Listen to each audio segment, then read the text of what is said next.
الاسم؟ الفريق الأول الركن أياد فتيح خليفة الراوي. المتهم أياد فتيح خليفة الراوي. المهنة؟ ضابط في الجيش العراقي الباسل. ضابط في الجيش العراقي سابقا. تولد؟ 1943. 1943. يسكن؟ استعجل. بغداد. محافظة بغداد. نعم. نعم. الاسم؟ سبعاوي إبراهيم الحسن. المتهم سبعاوي إبراهيم الحسن. المهنة؟ مستشار في رئاسة الجمهورية. مستشار في رئاسة الجمهورية سابقا. نعم. تولد؟ 1947. 1947. يسكن؟ صلاح الدين تكريت قرية العوجة. محافظة صلاح الدين قرية العوجة. نعم. الاسم؟ الأمير نسبا وطبان إبراهيم الحسن. الاسم وطبان إبراهيم الحسن. نعم. المهنة؟ مستشار رئيس الجمهورية. مستشار رئيس النظام سابقا. تولد؟ 1952. 1952. يسكن؟ بغداد. محافظة بغداد. الاسم؟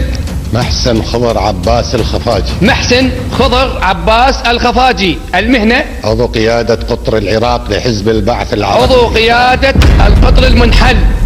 تولد؟ 1945. 1945. يسكن؟ ناصرية خفاجي. محافظة الناصرية خفاجي. نعم. استريح.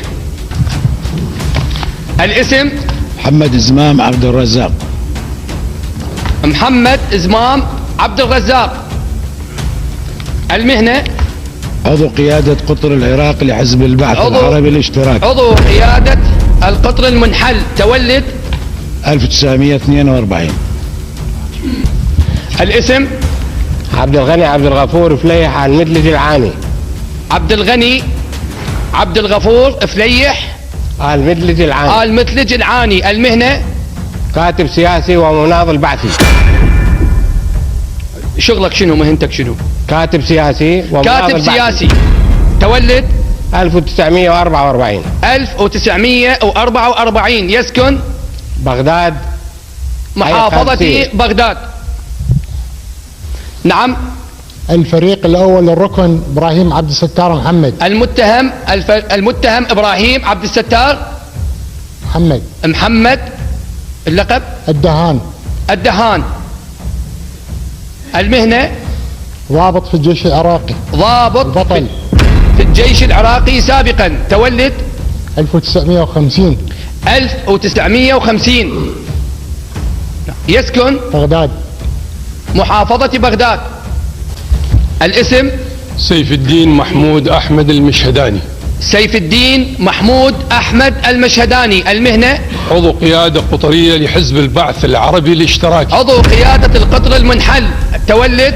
7/12/1956. 1956. يسكن؟ بغداد. محافظة بغداد. الاسم؟ برزان عبد الغفور سليمان المجيد. برزان عبد الغفور سليمان المجيد. المهنة؟